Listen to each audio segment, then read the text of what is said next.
آپ جاننا چاہتے ہیں کہ کسی کو کیسے مارا جائے؟ پھر سن لیں، سب سے پہلے اس سے آپ محبت کا اظہار کریں، اس کے ساتھ وقت گزاریں، یادیں بنائیں، انہیں محبت کے خواب دکھائیں اور ان کی خوشی کی وجہ بنیں۔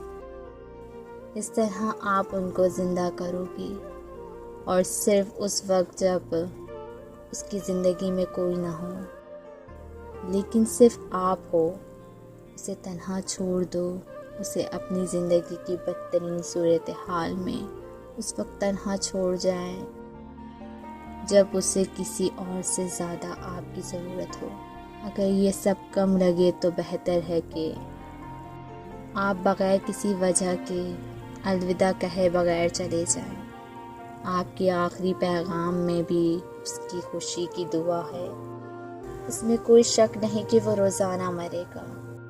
جب تک وہ اس دنیا میں رہے گا، وہ پہلا جیسا انسان نہیں رہے گا۔